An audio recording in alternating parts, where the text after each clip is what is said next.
Welcome to the Handmade Entrepreneur Life. I'm your host, Katherine Hampton.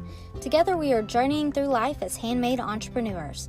I started my journey in 2013 and have successfully built a business that generates multiple six figures year after year. My goal is to share strategies and techniques that I have learned so that you can skip the stress and jump straight to success. Now let's get started.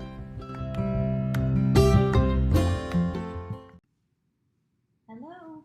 Today's episode is specifically for my Etsy friends that are struggling with what to do about all this debate about free shipping.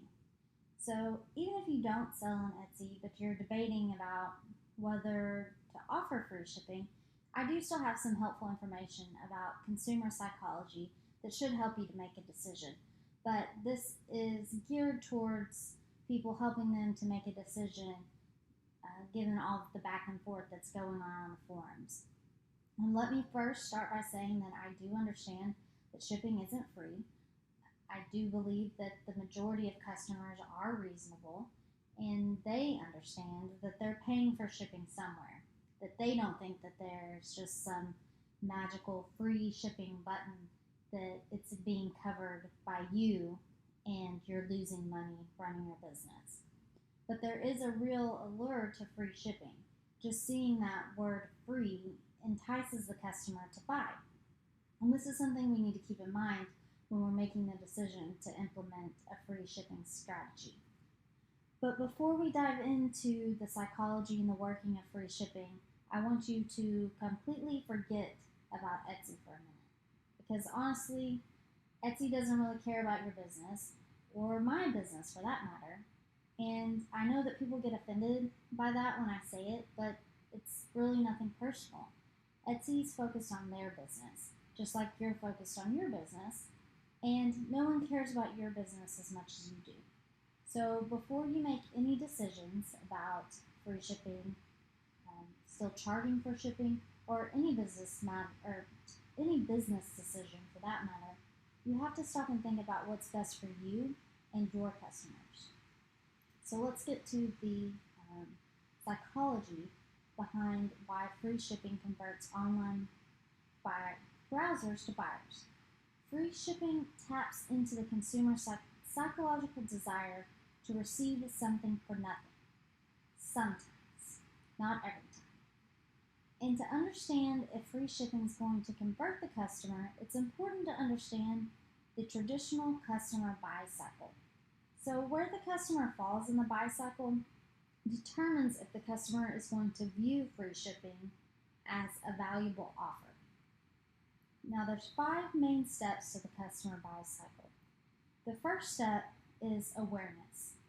This is when the customer becomes aware of a need that they're wanting to be filled. So this could be through them living their life or through being advertised to on social media, television, whatever. Then this is just them realizing that they have a need that needs to be met. Step 2 is interest. This is when the customer demonstrates an interest in your products and how your product is going to meet that need. Step 3, this is learning. This is when the customer has moved past thinking, okay, your product looks like it might meet my need, and now they're wondering, what exactly does it do? The customer is now looking into the features and the benefits of your product. Step 4 is shop. So now the customer has developed an inclination towards one solution or another. They're in shopping mode. And hopefully your shop is a solution that they're leaning towards. Step 5 is finally the last step in the cycle. This is when the customer buys. The customer finally purchases the product, or they're repurchasing the product with brand loyalty. Now, free shipping doesn't actually come into play until steps 4 and 5. Free shipping is not the problem solver or the benefit of your product. It's the closer of your sale. You must be able to successfully take your customer through the first 4 steps for the free shipping offer to even matter to them. The customer must be in purchase mode for them to even be worried about the free shipping. So how do you do this? First, it's important to effectively show your customer how the product solves their problem and explain the benefits and the features of your product.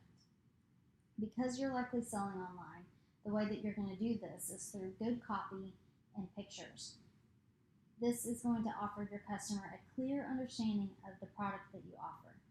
If you are on social media, which I hope that everyone is working on building their social media presence, you can also do this by posting videos of your product in use.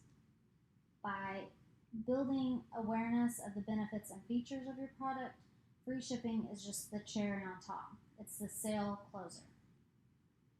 Now, let's say you've taken the customer all the way through the buy cycle and you've sealed the deal with free shipping. How do you offer free shipping without going out of business? I mean, we are here to make a profit, right? So there's a few options for you.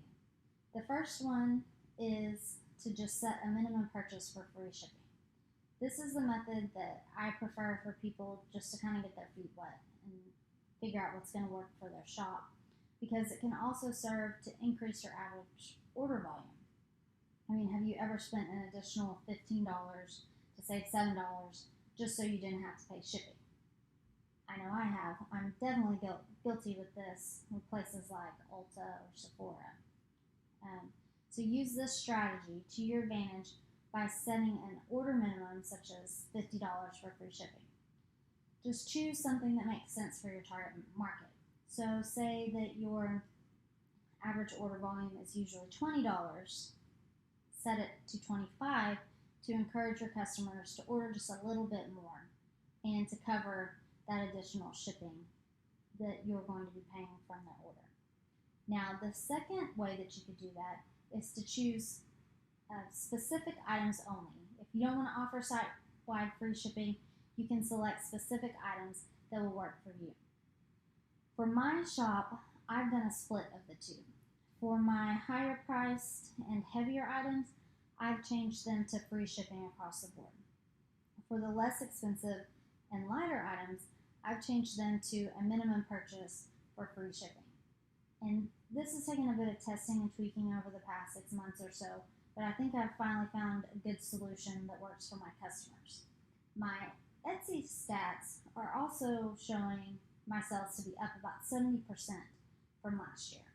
Now, I do have a stronger social media presence than I did last year, but my biggest change as far as my Etsy strategy has been implementing free shipping. So just keep that in mind when you are deciding what to do. It does take a little bit of tweaking. When I first did free shipping just across the board with a minimum order purchase, my sales tanked. And I had it that way for about 3 or 4 days, and I was like, I can't do this. This is how I feed my family. I can't just hang out this way and see what happens. And so then that's when I started testing and tweaking where I split the shop up. So it may not work right away. You may have to change some things. The main takeaway from this is that free shipping is a tool that it can be used to help convert browsers to customers, but it's not the only tool. If you don't feel comfortable offering it to your shop or for your shop, focus on perfecting other strategies to convert customers. You are in control of your business. Don't feel pressured to make decisions that aren't in your best interests.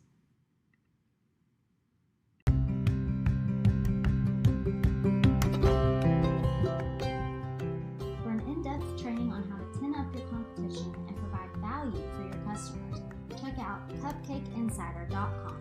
It's 100% free and hosted by my friend Renee Christie. No strings attached.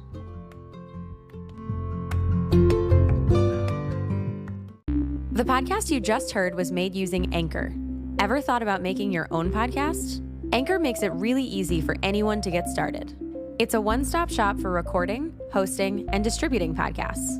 Best of all, it's 100% free. Sign up now at anchor.fm/new. That's anchor.fm/new to get started.